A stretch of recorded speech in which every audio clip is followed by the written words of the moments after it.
আরে মামুনি, কি হয়েছে তোমার? আঙ্কেল, আমি ওইটার লগে বাচ্চা পড়ে গেছি। মামুনি, তুমি কি ব্যথা পাইছো? না আঙ্কেল, আমি ব্যথা পাই নাই। তাহলে কান্না করতেছো কেন? আঙ্কেল, আমার ভাতগুলো না পড়ে গেছে। আরে এটার জন্য কান্না করা লাগে কেন? এই নাও তোমার বাটি, তুমি যাও আবার ভাত নিয়ে বাসায় চলে যাও। আচ্ছা ঠিক আছে আঙ্কেল। ভাইয়া, আমাকে আর একটু ভাত দেন। আর একটু বাচ্চাদের মতো রে 20 টাকা লইছস তো? এই, আমাকে একটু ভাত দে। আচ্ছা ভাই, দিতাছি। ভাইয়া দেন না আমার আর একটু ভাত। ওই তোর যে বাদ দিমু, তুই কি টাকা নিয়ে আইছস? না ভাইয়া, আমার কাছে তো আর কোনো টাকা নাই। আমার মা আমাকে প্রতিদিন 10 টাকাই দেয়। ওই শুন, তোরে টাকা ছাড়া কোনো বাদ দিতে পারবো না। যা, তুই আগে টাকা লই আয়, পরে তোরে বাদ দিমু। ভাইয়া দেন না আমার আর একটু ভাত। কি রে, তোরে ভালোভাবে কইতাছি, তুই তো কথা শুনতে হস না। এখন কিন্তু তোরে মার দিমু।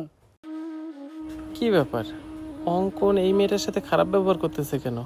দেখি তো ওকে ডাক দিয়ে। এই অঙ্কন, তুই এই মেয়েটার সাথে খারাপ ব্যবহার করতেছিস কেন? তুই একটু এদিকে আয় তো।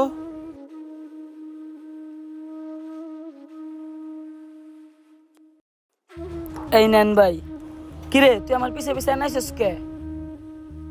কি রে, কি হয়েছে তো? কখন থেকে দেখতেছি তুই মেয়েটার সাথে খারাপ ব্যবহার করতেছিস? আরে ভাই বললেন না, ওই প্রতিদিন আমার হোটেলে আসে 10 টাকা নিয়ে। আর আইসা কয় আমারে ভাত দেন, ভাতের সাথে একটু ডাইলও দেন। ভাই এমনি যদি ধরে প্রতিদিন 10 টাকার ভাত আর ডাইল দেই, তাহলে আমার ব্যবসা লস হইব না? তা তো একটু হবেই। আচ্ছা মামুনি, তুমি বলো তো, তুমি প্রতিদিন শুধু 10 টাকার ভাত নাও কেন? আঙ্কেল, আমার তো নিজের মা নাই। আমার একটা সৎ মা আছে, সে প্রতিদিন আমাকে 10 টাকাই দেয়। আর আমি সেই 10 টাকা দিয়ে একটু ভাত কিনে কোনো রকম দিন পার করি। আর আমি যখন 10 টাকার বেশি টাকা চাই, তখন তো আমাকে টাকা দেয়ই না, উল্টা আরো মারধর করে। এখন আপনি বলেন আঙ্কেল, আমি চাইলেও তো 10 টাকার বেশি আনতে পারি না। যার সৎ মা আছে সেই বুঝে কত জ্বালা। এইবার বুঝলে অঙ্কন, ও 10 টাকার বেশি কেন আনতে পারে না? আচ্ছা মামুনি, তোমার না হয় নিজের মা নেই, কিন্তু তোমার বাবা কোথায়? আঙ্কেল, আমার বাবা আছে, কিন্তু আমি মেয়ে সন্তান বলে আমাকে আমার বাবা ভালোবাসে না। আর আমার কোনো খোঁজ খবরও রাখে না। আহারে, সত্যি মেয়েটা মনে হয় অনেক কষ্টে আছে। আচ্ছা মামুনি, তুমি এখানে বসো, আগে একটু ভাত খেয়ে নাও, তারপর তোমার সব কথা শুনতেছি। এই অঙ্কন,